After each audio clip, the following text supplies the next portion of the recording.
Bienvenidos a los estudios de Telefides, el canal católico de Costa Rica. Bienvenido, don Rodrigo. Muchísimas gracias, doña Carlina. Don Rodrigo, el INEC en su encuesta nacional de hogares efectuada el año pasado, en julio del 2020, nos dice que el nivel de pobreza llegó en Costa Rica al 26.2%, lo que equivale a 419,000 y pico hogares pobres en Costa Rica. La pobreza extrema aumentó un 7%, lo que equivale a 112,000 hogares para el 2020.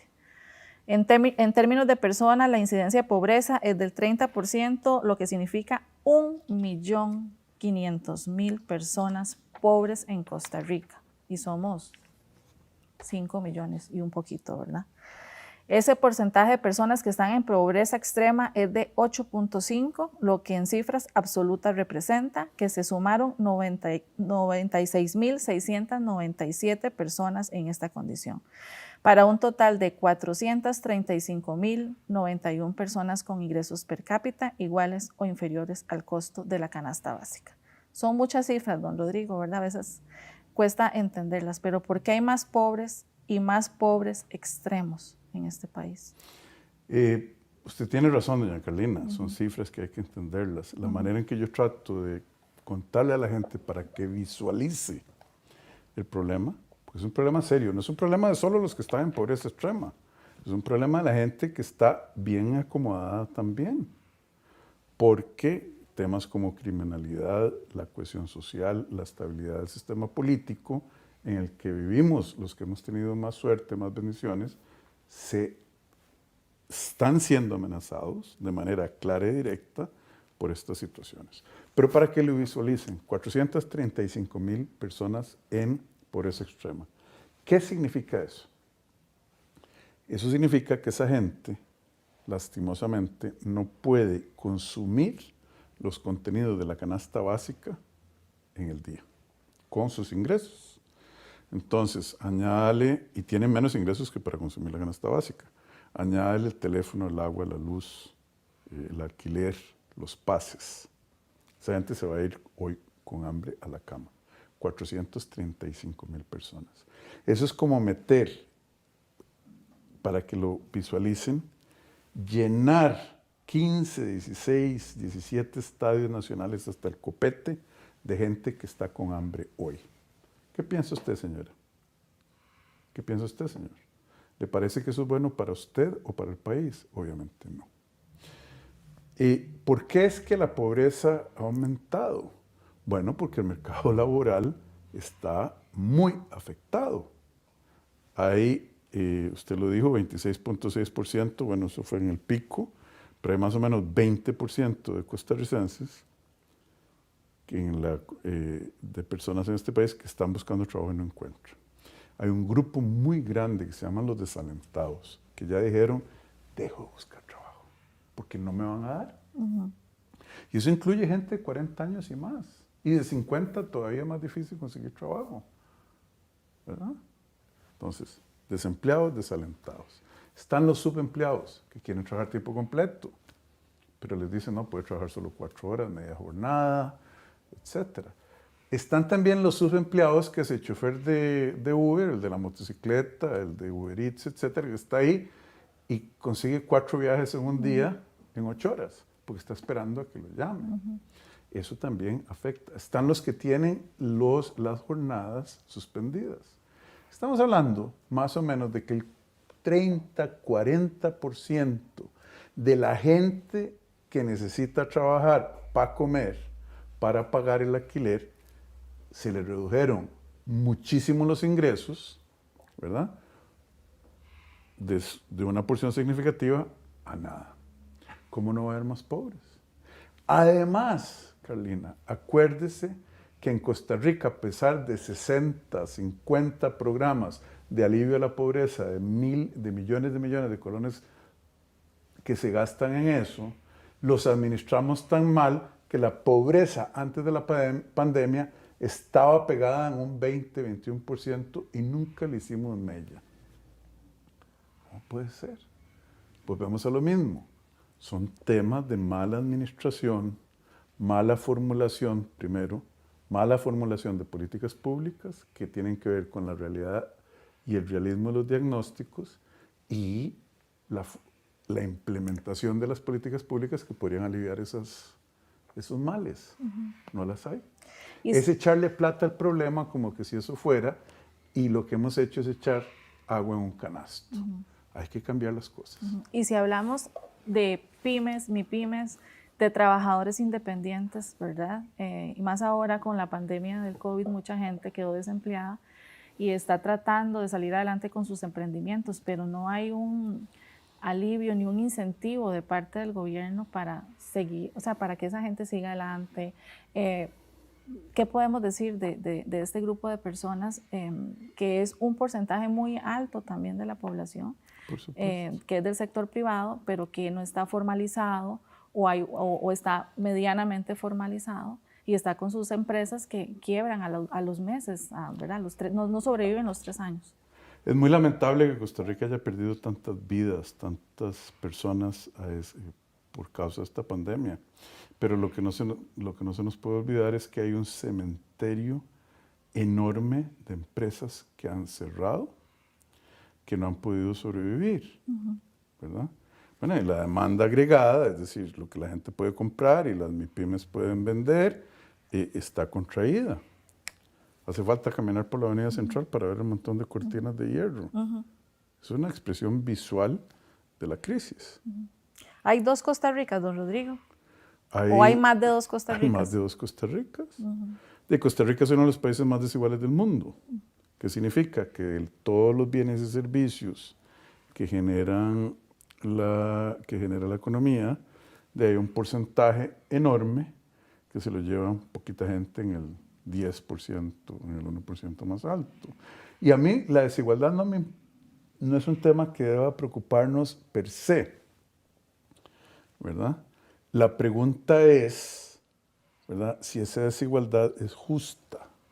Es decir, ¿es esa desigualdad producto de la ética de trabajo, producto de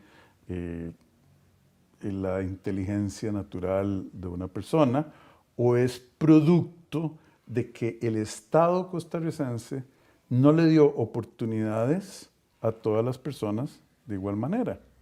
Fíjese que los niños y niñas que no tienen acceso a la internet o no tienen el aparatico para conectarse a clases, ¿verdad? Y producto de las huelgas que ha habido desde 2018, hay una gran cantidad de la población infantil de este país que en los últimos 3 años de educación perdieron 1 año y medio de educación.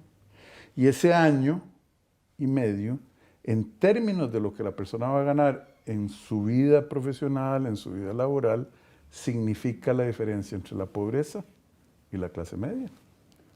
Ahí está el ejemplo, más claro, ¿verdad?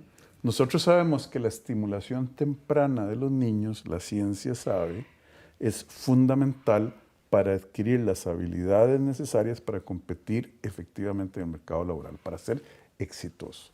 ¿Usted sabe qué porcentaje de los niños pobres de Costa Rica van a un Cincinnati o al kindergarten? Cuéntenos. Como el 21 o 22% del quintil más pobre, el 20% más pobre. En el quintil más rico, en el 20% más rico, ese número es el 86%. Y los otros, yo sospecho que lo que tienen son institutrices, maestros privados, etc. ¿Cómo van a competir en el futuro? Entonces, hemos hecho muchas Costa Ricas, las Costa Ricas de las zonas francas, las Costa Ricas de las MIPYMES que no pueden operar, que tienen un montón de supervisores, que los permisos, que no tienen acceso a capital crediticio para invertir, que miles de obstáculos. Es como jugar esos juegos que a algunos diputados les gusta mucho jugar en la asamblea, sí, en que van corriendo y les aparece gente que les tira una lanza, un veneno, un monstruo que les cae encima y ahí se van. Eso es la realidad de un microempresario. Pero claro, los diputados lo ven desde su pantallita divirtiéndose, pero estoy tratando de decir que la realidad es diferente para diferentes personas. Claro. Y esa es la semilla, esas múltiples Costa Ricas, en el siglo XXI, donde la gente se mete en Facebook y ve las fotos de la vida de otros y donde no hay secretos, esa es la semilla que nos puede llevar a que este país deje de ser la Suiza de Centroamérica y se convierta en, Dios no quiera, la Venezuela de Centroamérica, ¿verdad? O una Nicaragua más en Centroamérica. No, hay que seguir con la Costa Rica próspera y hermosa que nos heredaron nuestros antepasados. Don Rodrigo, en un eventual gobierno suyo, ¿qué haría usted y su equipo de trabajo para hacer que los hogares del país vuelvan a esa estabilidad económica que les permita ingresos para vivir con dignidad y estrechar esa brecha económica? Mire, el problema de la pobreza es multidimensional. Yo creo que la visión que debe tener este país es una visión de una sociedad mayoritariamente de clase media y próspera.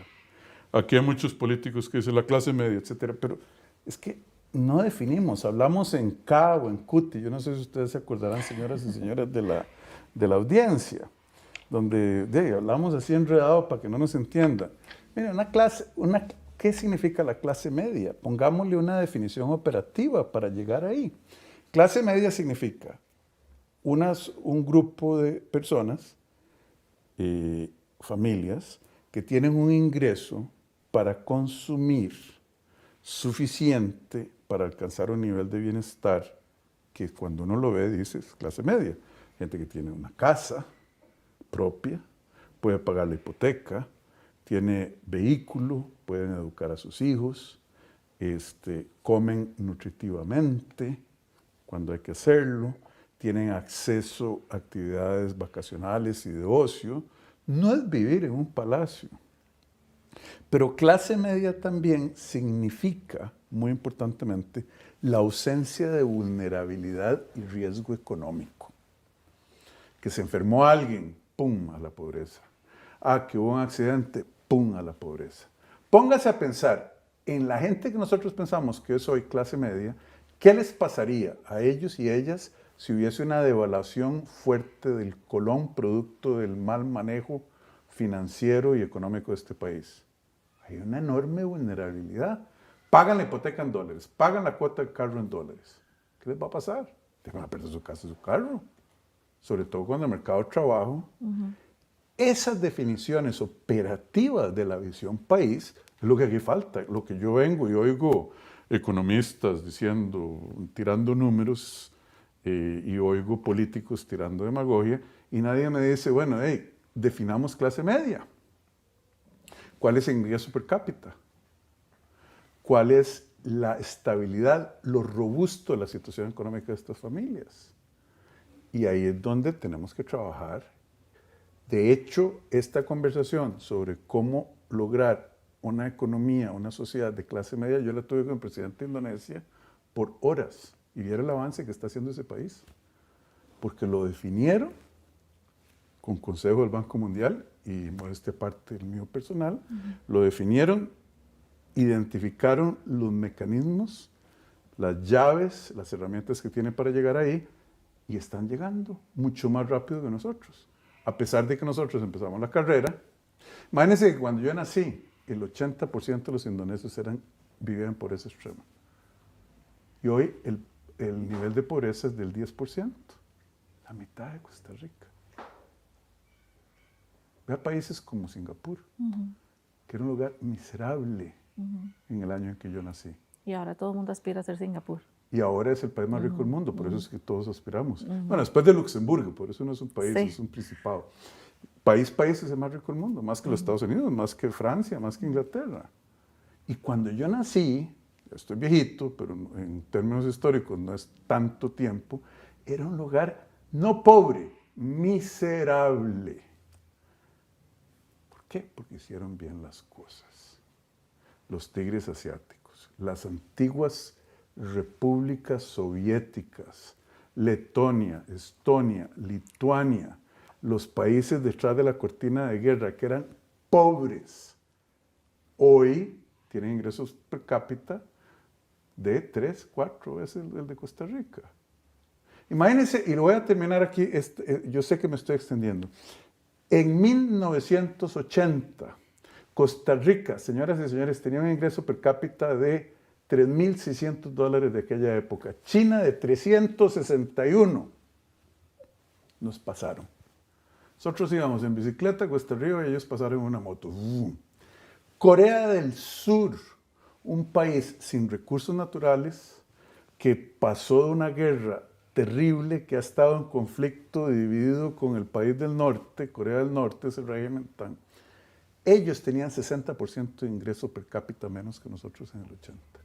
Hoy están a 5 veces más que nosotros. ¿Qué nos pasó? Empezamos la carrera adelante y nos dejaron botados. Hablamos de clase media. Hablamos de falta de la ausencia de vulnerabilidad económica que no deja dormir a la gente.